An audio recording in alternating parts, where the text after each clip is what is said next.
let's turn our attention to an aspect of Ansible that we have somewhat ignored thus far, and that is configuring multiple hosts. Because at the end of the day, the intent of Ansible isn't just to work with your local environment, albeit that is a great way to learn a little bit. The intent of Ansible is to learn about a tool that helps you configure any number of environments or perform any number of tasks across any number of environments or nodes or hosts or whatever you might like to call them. And so in this module, we are going to focus largely on what's referred to as inventory in Ansible, which is simply a way to describe a list of the various nodes that you would like to manage with Ansible. You'll feed that into Ansible, whether it be the Ansible Ad-hoc command or the Ansible Playbook command, and it will know how to connect to the various different nodes to be able to configure them. And I'm sure by now you noticed that when we ran the Ansible Playbook command or the Ansible command, that one of the first things we saw, and maybe it was even a bit annoying because it would be repeated at times, was this warning that there was no inventory parsed. And we only have what's known as implicit local hosts available. Now, this warning is hinting at the fact that we need to provide to Ansible the machines that we would like to configure. And right now, by default, we can only configure our local environment. And that's very powerful, but so is configuring lots of different environments. So let's take a look at that in this module. Now, there are a lot of different ways we could have multiple hosts to connect to. I've chosen Vagrant as a means to spin up some VMs. In this case, we will have 2 Ubuntu VMs and 2 CentOS VMs. And we can use these to connect to and configure them as if they were remote machines. Now, you might have something besides VMs. You could use Docker containers. You could use machines on your physical network, or you could even use machines up in the cloud somewhere. Choose whatever you would like. I've chosen Vagrant so that it can just run on your local machine if you so choose, to simplify, in a way, the various different moving parts and not need to have different machines running on your network to test out the features of Ansible when it connects to multiple nodes or multiple targets. Now, as you can see here, nothing has been created yet in the Vagrant status output. So I will go ahead and run a Vagrant up. And by the way, if you don't know Vagrant really well, that's okay. You can look at my course if you would like to know more about it. It's pretty easy to follow along with. So if you can get these commands to work on your machine, great. If not, you might want to study my course or study some of the documentation for Vagrant at vagrantup.com, and then that might help you follow along with this example. You can also just modify this example, as you'll see in a moment here. I'll show you the inventory for this that describes to Ansible which machines we are going to configure. You can just modify the inventory to point at different machines or, well, whatever environments you might have that you can work with, that you're familiar with, if you don't want to learn Vagrant. So, Vagrant up here. And the very first time you run this, it'll take some time to pull down the boxes for both Ubuntu Bionic and CentOS 8. In my case, I already have those boxes pulled down, so it won't take very long. All I'm going to do is create 4 separate VMs. And as you can see here, it's a rather quick process. I'm talking in real time here. We've got Ubuntu 10 as one of our VMs created. And I've named and numbered those VMs such that they refer to an IP address that we can use to connect to them, which will help us when we are connecting to them with Ansible. You can see we're now on to Ubuntu 11, and I know I can be rather verbose at times, but this is a pretty quick process for creating lots of hosts. So if you don't know Vagrant, I actually would encourage you to maybe consider learning it as a means of being able to easily learn more about Ansible. So I'll let this finish, and then I will come back, and in the next clip we will talk a little bit about inventory, how we can describe to Ansible these various different machines and how to connect to them and configure them.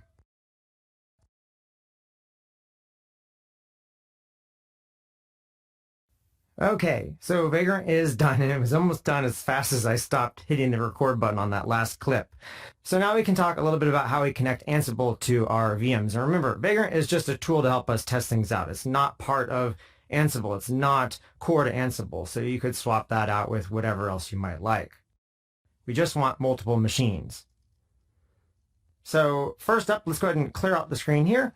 And let's take a look at the files that we have as a part of this inventory example. And by the way, I'm in the course folder in the inventory subfolder inside of a Vagrant folder. And inside of here are all the files that are related to this example. And there may seem to be a lot of files. Don't be overwhelmed by that. I put some time into putting together an inventory example that has a lot of moving parts just so that you can see that inventory can be expressed in a lot of different ways. If you look at the top here in the tree output, which is just a listing of files in a tree-like format, we have an inventory underscore directory, or dir in this case. I'm choosing to use a feature of Ansible to express my inventory with the various files that are inside of an inventory directory. You could also just pass a single file to simplify things, and I would encourage that unless, of course, you have a need for something more complex. But in this case, I wanted to demonstrate different ways to express inventory. So inside of this directory, we have a CentOS.py. This is an inventory script, a little bit of older way of doing things. We have the explicit localhost file. This is an any file that we'll see in a moment. We have the Ubuntu and Vagrant groups files. Groups are a way of coalescing hosts together and targeting them when you're running commands with Ansible, or even just configuring how to access them, as you'll see in a moment here, maybe to specify some connection parameters. If, for example, all of your VMs connect over the same port, then you can express that for all of them one time, and it'll be set on all of the hosts instead of having to set it every single time. Next file I have is an Ubuntu 10 and then an Ubuntu 11 and 12. In this case, with the 11 and 12, I'm using a YAML format. We have a lot of any formats up here, INI. Then I use a YAML format. And then I threw in one last file, which is really fake. There's nothing we're going to do with this, but I just wanted to point out that one of your hosts could be a Windows machine. And I don't have that in this case, but it could be. And I've added onto the end of this .orig, which happens to be a file extension that is ignored when you're using an inventory directory with Ansible. I did that just so that you could know that Windows can be one of your targets with Ansible, but also so that you're aware if you're using inventory directories that there are some extensions that will be ignored. And I had to learn this the hard way myself, so I figured I would include this in an example for this course. So if you look at a command that we have not spent much time with yet, the ansible-config list command, run this, and then you're going to get a lot of output. And inside of here, we're going to look for the word ignore.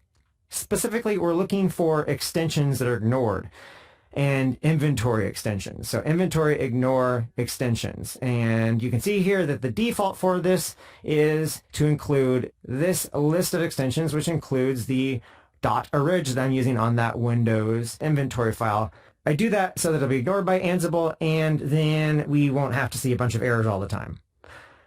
One of the reasons I want to point this out is because .ini is a common extension to append to an any file, and any files are pretty common when it comes to expressing inventory in Ansible. And this is the one I had to learn the hard way. I was like, why is this not recognizing my any file? Well, it just turns out that with inventory directories, .ini files are ignored.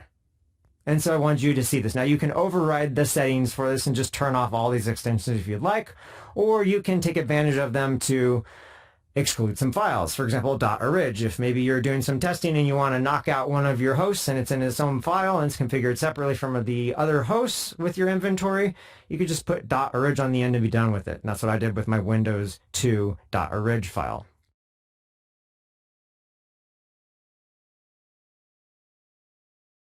All right, so we have our VMs running.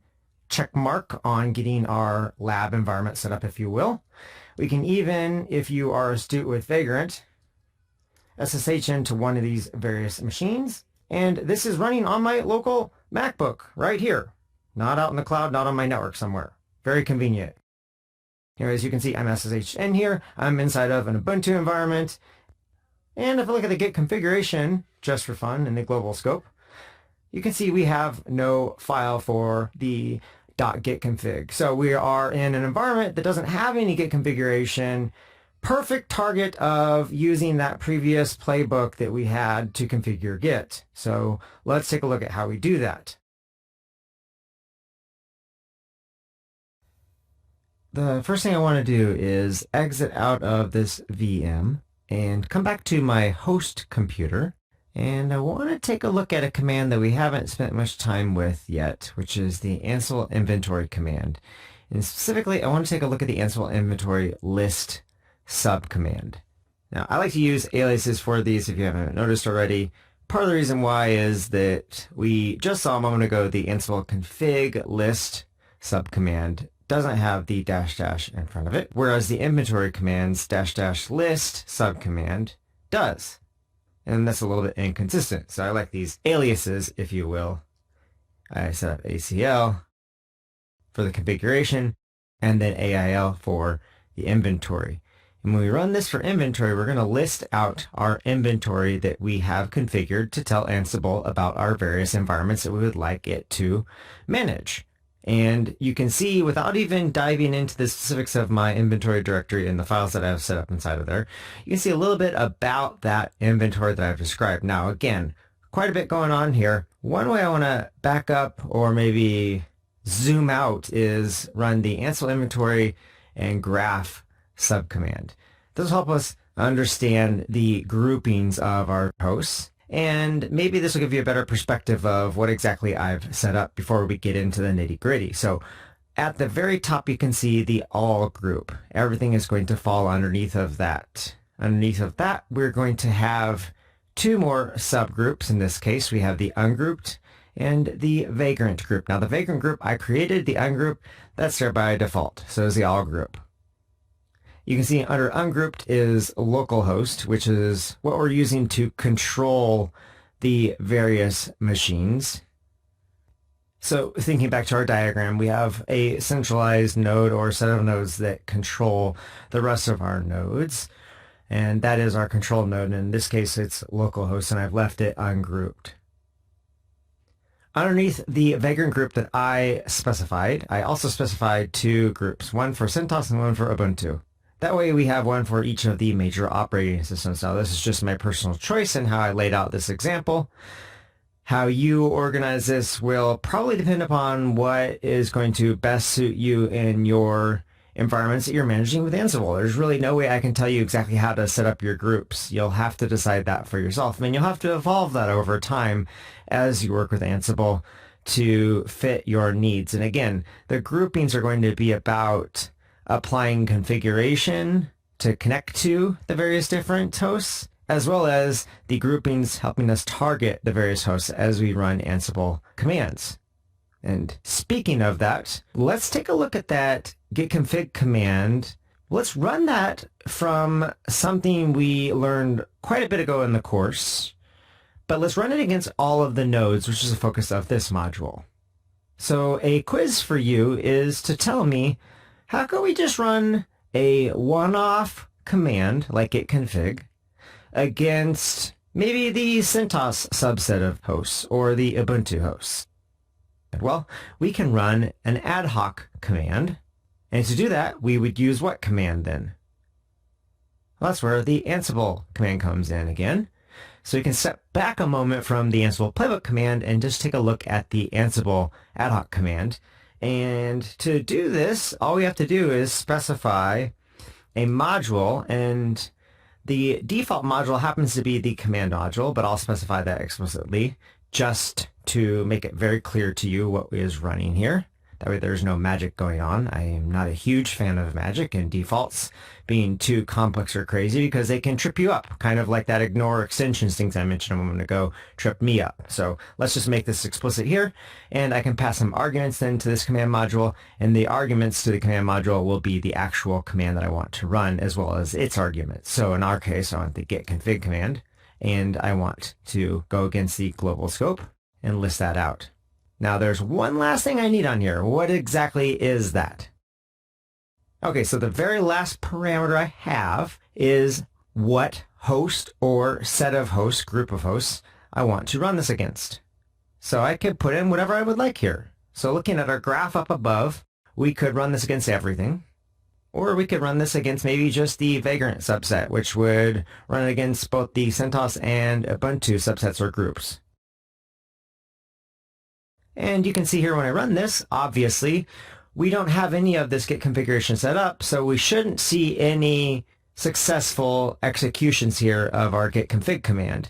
In the Ubuntu case, you can see that the file doesn't exist, and that's because while the git command comes pre-installed on this particular Ubuntu box with Vagrant, the configuration is obviously not set up, so the file's just missing. Now in the bottom case with the CentOS 2 nodes, CentOS 20 and 21, you can see that no such file or directory was found with regards to git. So we can't execute the git command is more or less what this is saying here, because these boxes don't even have git set up. So we got some challenges ahead of us to go ahead and configure the git configuration in these environments, because 2 of the nodes or hosts need to have git installed, and 2 of them just need to have git configured, as well as, of course, all of them actually needing git configured. Before I move on, I want to showcase that we are able to use the group identifiers to target a subset of the nodes. And I'll do that by just running against the CentOS nodes only in this case. There you go. You can see we can run against that subset, or maybe we could run against the Ubuntu subset. Or if I tab here, I have some completion set up where I can tab through and say, maybe I want to run this on just the Ubuntu 11 host. And of course, we have the same failure there. So you can see a little bit about grouping of our nodes and how we can use that to target those nodes. So now let's move on and let's talk about the rest of this example with regards to setting up and running a playbook to configure Git inside of all 4 of these Vagrant VMs.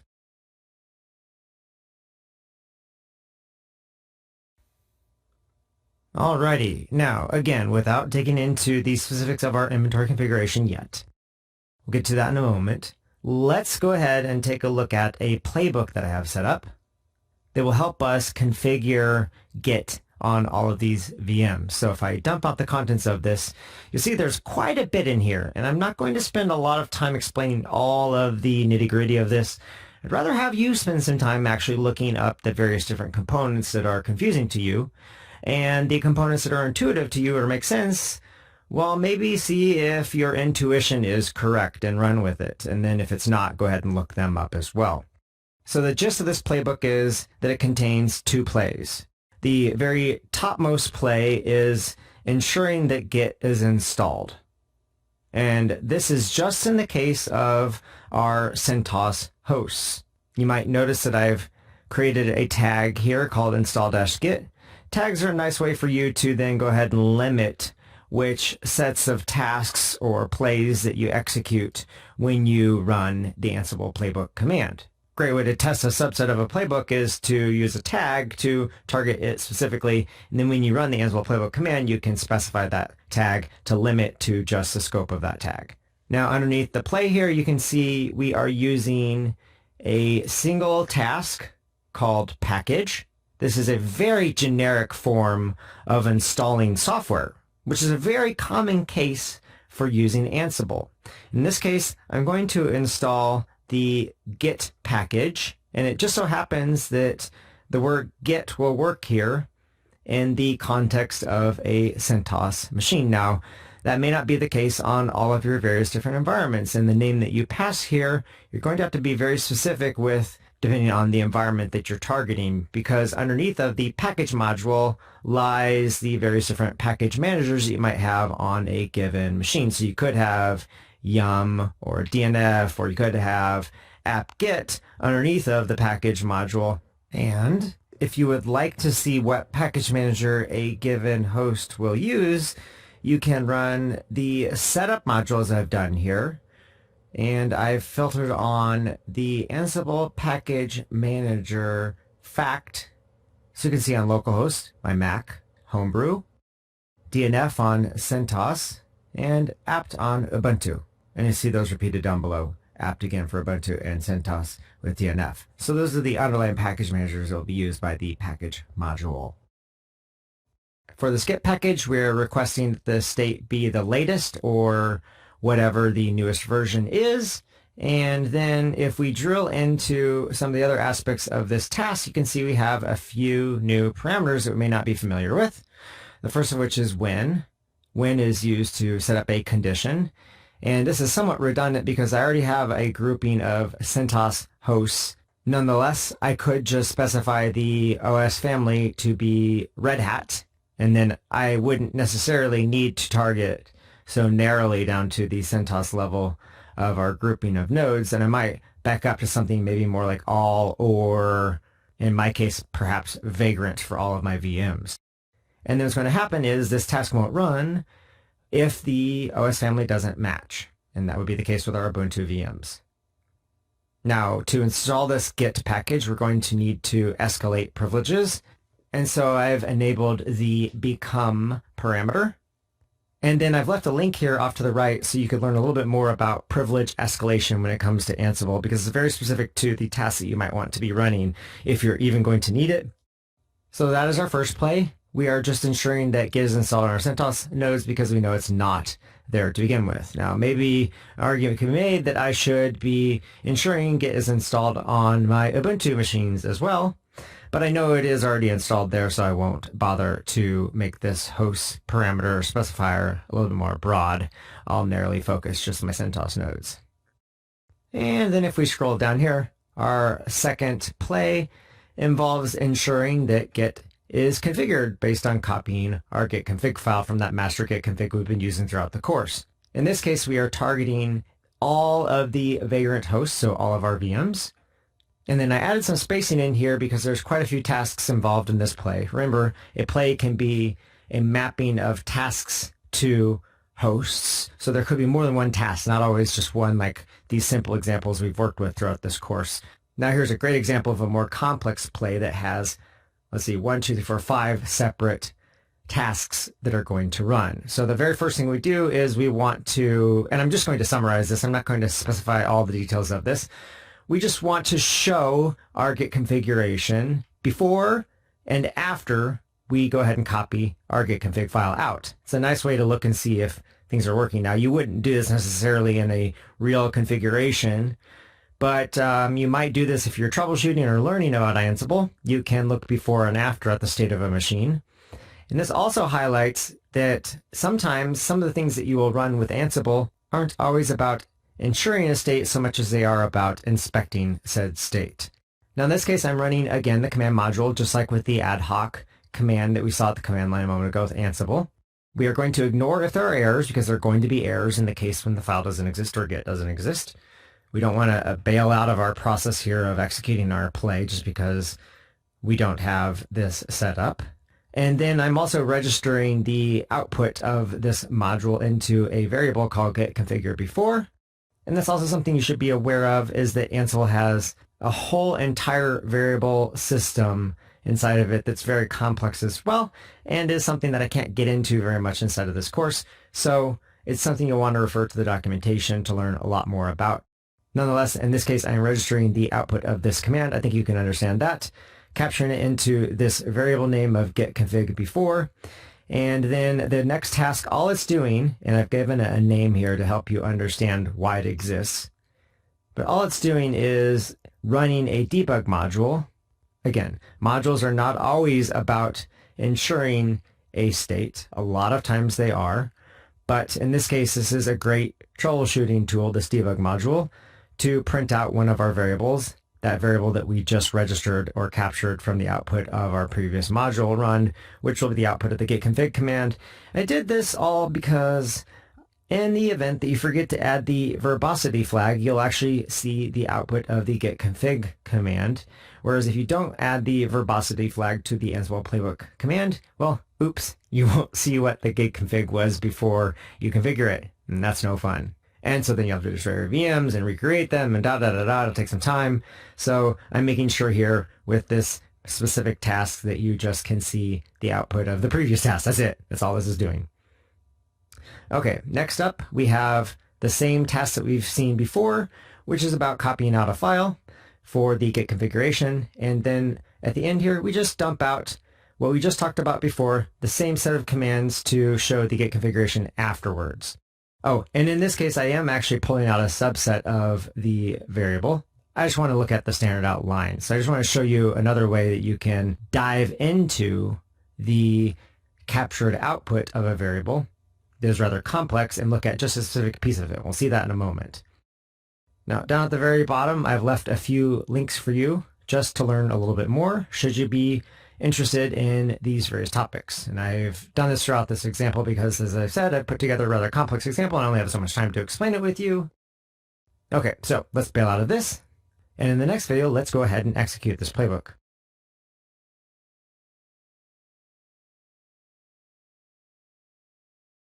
All right, so we have that playbook that we just talked about. Let's go ahead and run the Ansible playbook command and pass the playbook to it. And I will not add that -v flag that I was talking about, just to show you the difference that you'll get when you have a registered and then debugged variable. So let's run this here. And keep in mind, when we do the Ansible playbook command, we don't specify which hosts. The plays actually do that for us. So unlike the ad-hoc command where we have to specify which hosts we want to run against, that is contained inside of our playbook as well. So that's captured and logged into a file, which is great for versioning it. Okay, so we've executed this, and let's take a look at what exactly happened up above. Let's scroll up here. Okay, so if we just step to our output here, our first play is about ensuring Git is installed, run through gathering facts, and then we install the Git package on our two CentOS hosts. Those are both changed, as you can see in the rather orange or yellowish color, and that's it for that play. We're done. Notice that we don't run against the Ubuntu hosts at all. We didn't specify those. So the next play runs, and this one is copying our git config file. And in this case, you can see we're gathering facts for all of our VMs. So we're targeting everything, all of our Vagrant VMs. And then scrolling down here, so we want to first show that we don't have git configuration in our targets. And you can see this is rather convoluted and complex, but at the end of the day, if you look in here, you'll see git config was executed with the global and list flags.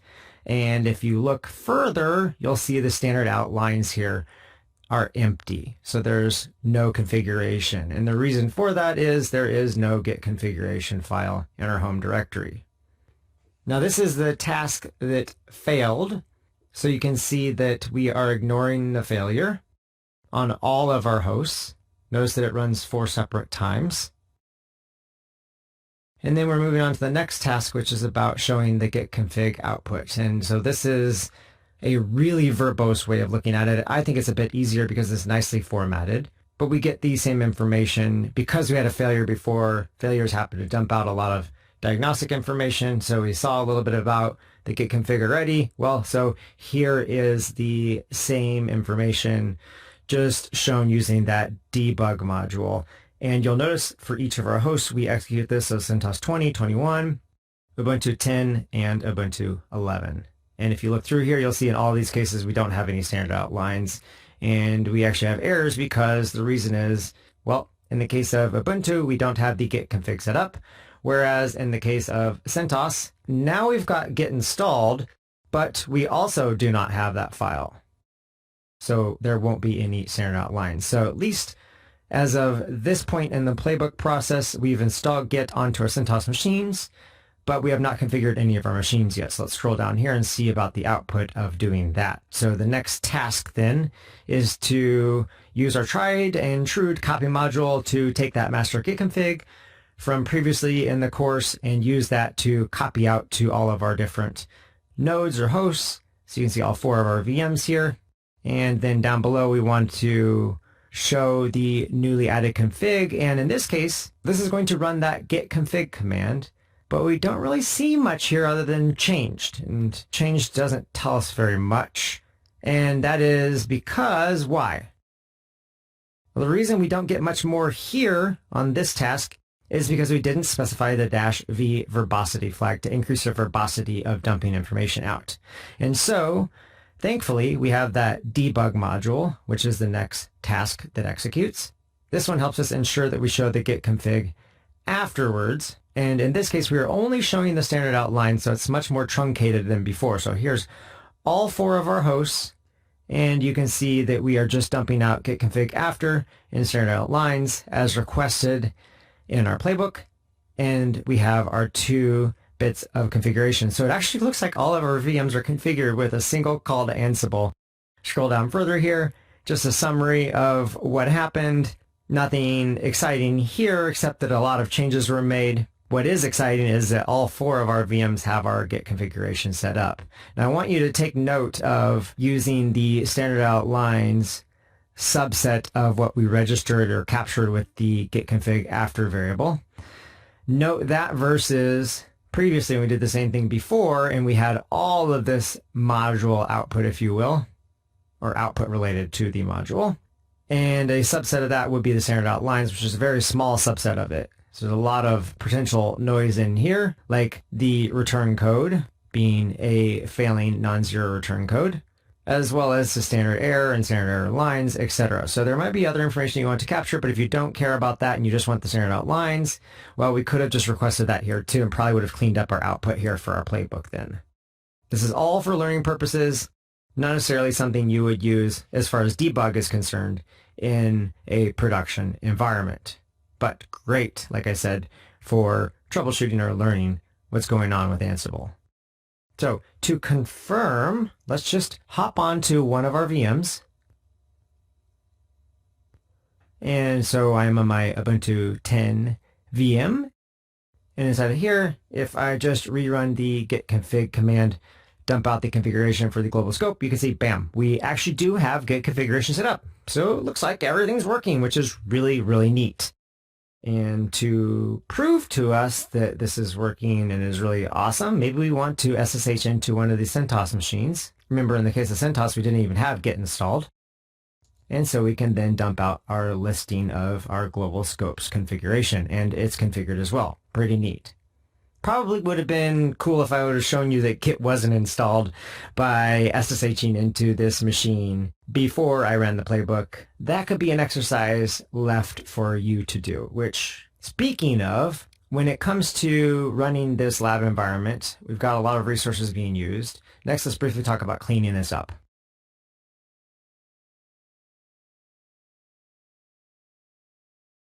Okay, so at some point here, if you're using Vagrant, you'll want to clean up your mess when you're done. And the reason I love Vagrant is because you can simply run the destroy command, pass -f to force this. Don't even prompt me whether or not I want to do it, and just blow away all of these VMs like that. Everything will be gone. Okay, it's not quite that fast. Come on, come on. Come on. There we go. There we go. All right. So there we go. All 4 of our VMs are gone. It does take a little bit of time to destroy those. But the nice thing is then if we look at our Vagrant status, we have nothing created. We can simply Vagrant up to create all of those VMs. And I will cut out the execution here of Vagrant up. Okay. Once all the VMs are up then, and that does take a little bit of time, obviously, depending on your environment, we can just rerun our Ansible playbook command to configure them. I'll cut this time out as well.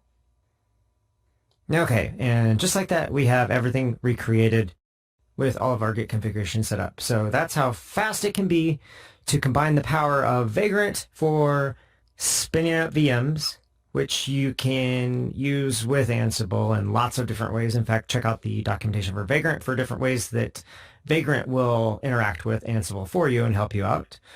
But also Ansible then picks up afterward and configures the machine however we see fit. In this case, installing some software, our Git package on our CentOS nodes, and then configuring Git across all of our 4 different VMs.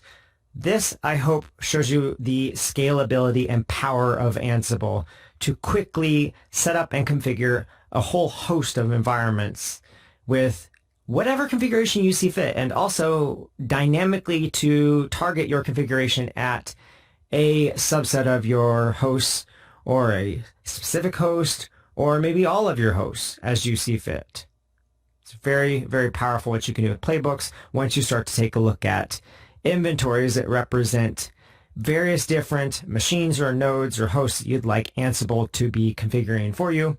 And speaking of that, let's take one moment and quickly look inside of that inventory directory. Let's take a look at some of the contents of what's inside of there, just a smidge, and see how some of these various different representations of inventory play out to specify to Ansible what exactly we have for machines that we would like it to configure.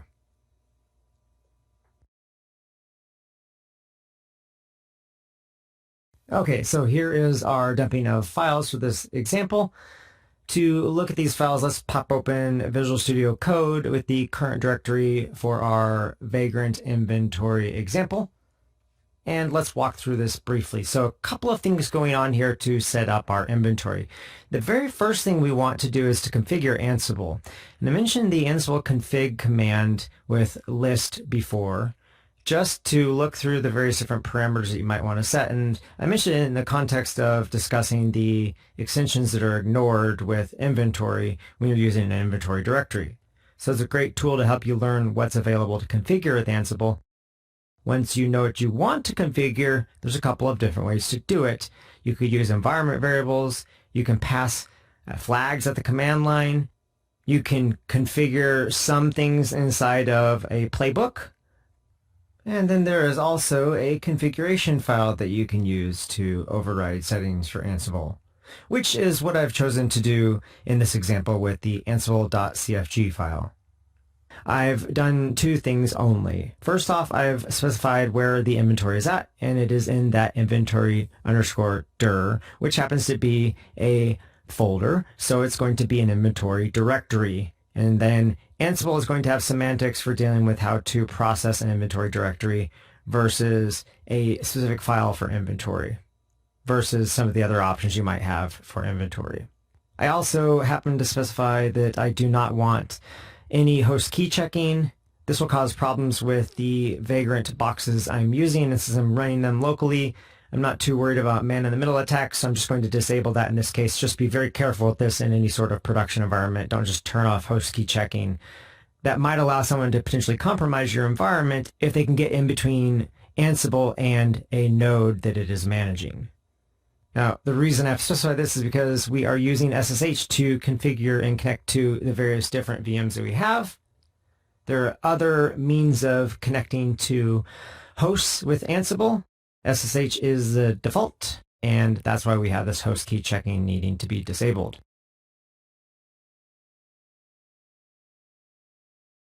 All right, walking through our example here, we have our master git config file we've talked about before. Already talked about the playbook.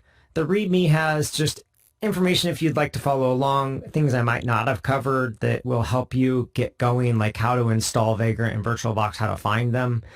And then there's a Vagrant file, which I don't want to spend a ton of time on. The synopsis of this is that it just creates two sets of VMs, our Ubuntu VMs, and then our CentOS VMs. We have a range in Ruby code here. You could increase this range or decrease this range to increase or decrease the number of CentOS VMs that you have. Same thing with Ubuntu. And then down below, I've got some other settings for Vagrant setup that I chose to turn on for performance reasons. You might want to walk through some of this, though, depending on the machine you're using. For example, I am allocating up to 4 CPUs per VM and up to 8 gigabytes of memory per VM, just to make these examples fly along a little bit faster. This works well for my environment, which is my MacBook Pro, but your environment might have more or less memory, and so you might want to increase or decrease this number, as well as more or less CPUs available, and you might want to increase or decrease that.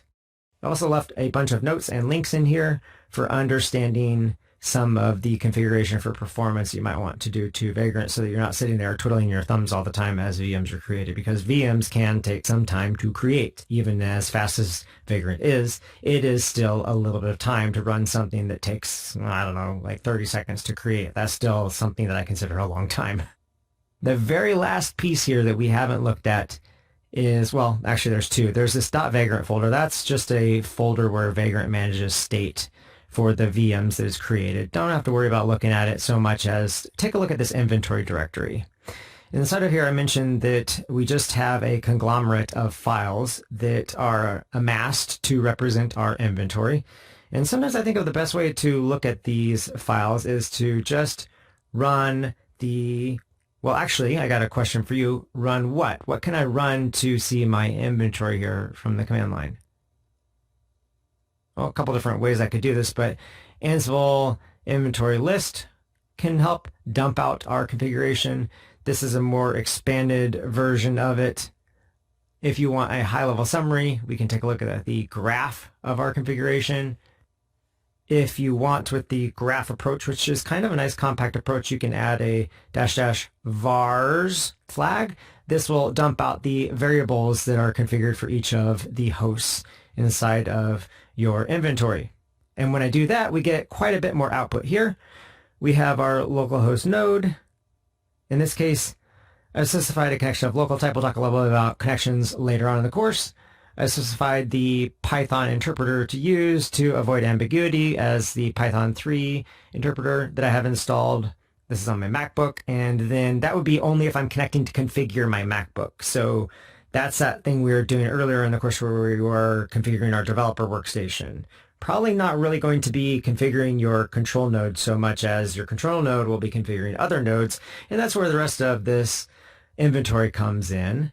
We have our Vagrant group with a CentOS group, and underneath of that we have CentOS 20 and 21 for our hosts, and then underneath those are our variables, and that's what we get added when we add the --vars flag. And you can see our Ansible host is set up to point at an IP address that, if you look at the Vagrant file, you'll notice will match the VM that's created. There's also a port specified explicitly for connecting via SSH. Now, that's the default, I know, but I like to sometimes be a little bit explicit so that we avoid ambiguity. This is how you could also change the port if you wanted to use a non-standard port. Also, we have a private key file and then a user specified for how to connect to the various VMs, and we'll have that for each of our VMs. So we have our private key file for each VM as well as our user. And if you'll notice, the pathing of the private key file points at a file inside of that .vagrant folder I just said to ignore that contains the state for Vagrant. When Vagrant is generating keys for you that are one-off keys for a given machine, well, it sticks them in this folder here for you to have access to them then to authenticate to that VM if you don't want to use the Vagrant SSH command.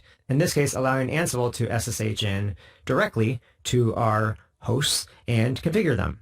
A hint for those of you that like to use Vagrant, if you want to use it with Ansible to learn, use the Vagrant SSH command to take a look at how Vagrant has set up to connect to the various VMs it creates via SSH, and then mirror that over to your Ansible configuration. The two will have many similarities, and that's how you can discover, for example, where the private key file path would be at.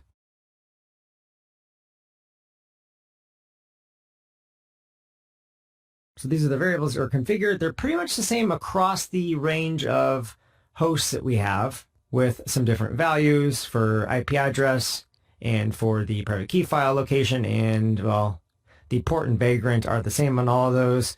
So let's look at how I specified this as far as the actual files are concerned, because like I just said, the port and the user are the same across all of these. So why duplicate that information like it is here in the output of the Ansible inventory graph command? Why duplicate that when we're actually specifying it on the level of files? It'd be nice if we could just specify it once and have it applied to all of our hosts, and we can actually do that, and I have actually done that. So back over inside of Visual Studio Code, if you first open up the group for Vagrant, which is kind of the top level of everything, you'll notice that it has children groups. That's how I like to think of it. We have our CentOS and Ubuntu children groups. So the Vagrant group is a grouping of groups, and the Vagrant group sets some variables. These, notice, are the two that are common amongst all of our VMs. So we have our Vagrant user and our port 22 for SSHing into our machine. This trickles down then, it flattens out onto all of the hosts. When Ansible executes, it just saves us some typing to not have to specify this for each of our given hosts. Now, to understand that probably requires us to drill in a little bit further. So let's keep going here. So let's go from our Vagrant highest level down into some of our groupings here. So we have our Ubuntu group. Our Ubuntu group represents Ubuntu 10 and 11, and I have commented out a Ubuntu 12. If you wanted to increase the range inside that Vagrant file and generate another Ubuntu VM, you could do that, and then uncomment this to add it to our inventory. Now, the fact that you would have to uncomment this after adding to the Vagrant file indicates that the two are disconnected, and that's because we don't have any understanding of the VMs that have been created. We could use a script to do that, and it just happens to be the case that in the contrib for Ansible, there is a script that will read out what Vagrant VMs are operational. I chose not to do that. Instead, I focus more on a static inventory is what this is referred to as, where it's easier to get into the nitty-gritty of things. But speaking of scripts, we could have done that to read the VMs from Vagrant, but we didn't. But I do have a script that can be used to showcase what's possible, and that's in the case of drilling another level down into the CentOS VMs. Our CentOS grouping is created via this script as well as all of our hosts, and I'm not going to get into all the specifics of this, but more or less I'm generating a dictionary called inventory. Underneath of that dictionary, we have keys for meta, and then nested inside of that is host vars, and then nested inside of that will be each of the host variables. Notice that this is empty right now, and that's because I'm using a loop down below to generate our nodes, just to show you that a script could be used in a dynamic fashion, even though in this case I'm only generating a hard-coded range of 2 VMs, 2 CentOS VMs, so CentOS 20 and CentOS 21. Back up at the top here, though, I also have underneath my inventory dictionary, I have a key for CentOS. Nested inside of there is hosts. So we're going to have to specify the host there, and then the host variables up here, 2 separate spots. It's just the configuration format that Ansible expects.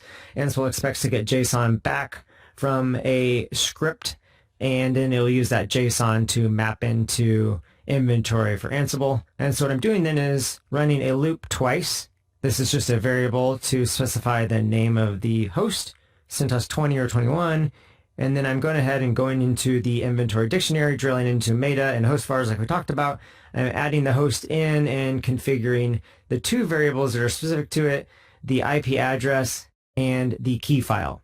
And then I'm also going into the inventory dictionary into the other key, which is for the CentOS group, going into the host for that group and specifying to append each of these 2 hosts to it. So I'm just dynamically creating the CentOS inventory with this CentOS.py script. Now, one thing you'll want to do is make sure this is executable if you're using the script yourself.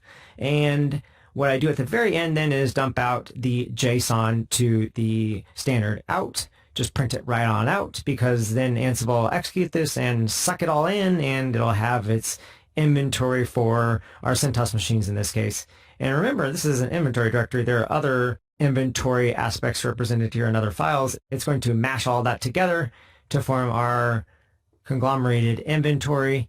And that's a really nice feature of inventory directories within Ansible. Helps you partition things if you start to get a large set of inventory, for example, or if you just like to organize things. Before I move on, though, and explain the rest of that inventory, I would like to say if you want to test out a script, if you are using scripts yourself, well, I don't know, you tell me, what would you want to do if you wanted to check and see if your script was working?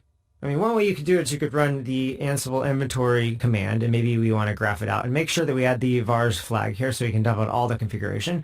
And we could look in here and see if we've got the values we expected for our CentOS hosts, and we do. What's another thing we could do to test if that script that's generating these is actually working, short of going up a level to Ansible and looking at all of our inventory? What could we look at just to focus on the contents of the inventory generated by that script?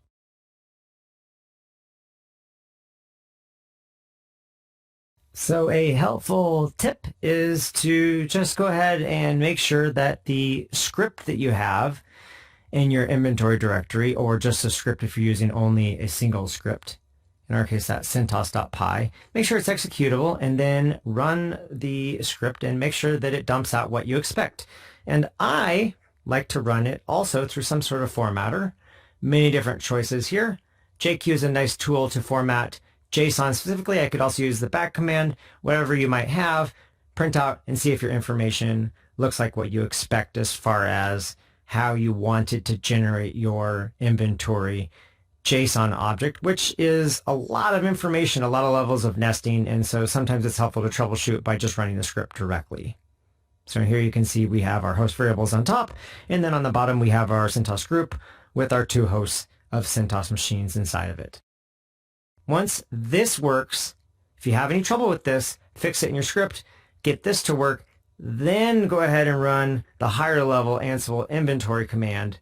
I call it higher level because if you're using an inventory directory, there might be other inventory you're combining with it. Run that to then see if Ansible's bringing things in And if it's not, then it might be that you formatted your JSON object incorrectly, and you need to go look at the docs for Ansible in that case, and just refer to some of the links I have inside of the files for this inventory directory for how to get started with understanding what exact format you might want to use. Join me in the next clip to continue looking at our inventory.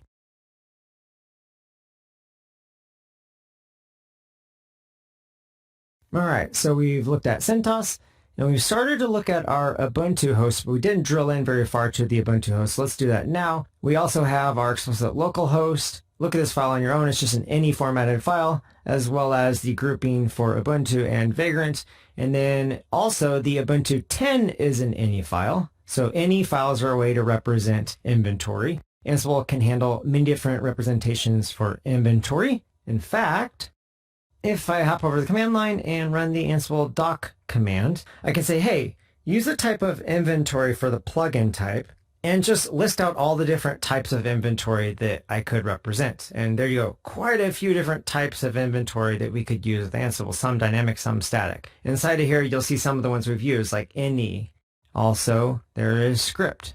You could use a toml file, or you could get into something more dynamic, like the Docker Swarm plugin, or perhaps something with GCP or Azure or whatever it might be for your cloud provider, where you are looking at something of an environment that changes perhaps too often to statically configure it all the time, and you want to tap into some sort of dynamic representation of that, and that's where these plugins might come into play.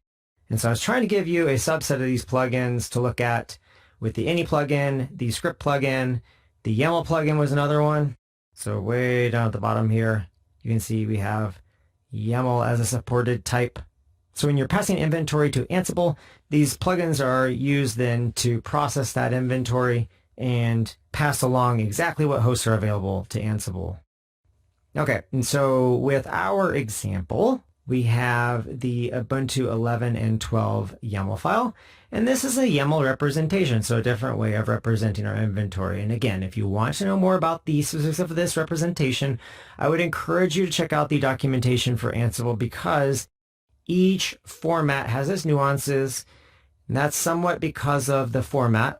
For example, YAML is not the same as the any format, and it's not the same as having a script. So there are going to be nuances that you want to look at the docs for Ansible, or for perhaps some of these formats. And in this case, you can see we have our host Ubuntu 11 specified, just one host specified in this case. I show you how you could specify another one if you want. So that's why this is called 11 and 12. If you expand out your number of Ubuntu VMs in your Vagrant file by increasing that range, you'll be able to then come over here and uncomment this code here if you want to add that to your inventory in Ansible, if you were to have an Ubuntu 12 VM as well. So showing you how we could have some of our Ubuntu nodes specified in an any file and then some in a YAML file. Pretty cool. And then last up is that Windows 2. This is really just a quick hack of a fake file that says my Windows machine, and there's no real configuration to how to connect to it, and that's because I just wanted this to be a placeholder with the .ridge triggering Ansible to ignore this file. And then also, I wanted as a placeholder to remind you that Ansible can configure a Windows environment. And again, refer to the documentation for that, for what's available. There's a lot that you can do to configure Windows. That is our inventory in a nutshell. So when we combine together our inventory, which is largely static at this point in time, even if I do have a script that makes it look a little bit dynamic with CentOS, it's largely a static inventory. Doesn't matter though. We pass that inventory into Ansible, and then Ansible uses that, as we've already seen, to run various different ad hoc commands or playbooks against our nodes or a subset of our nodes. That's the power of using inventory to target multiple VMs, in our case, or multiple hosts, no matter what the case is. And of course, this gives you scalability with Ansible to move way beyond just configuring a single machine. You could reach out and configure any number of machines. And I hope you're starting to get a taste for what that looks like with Ansible.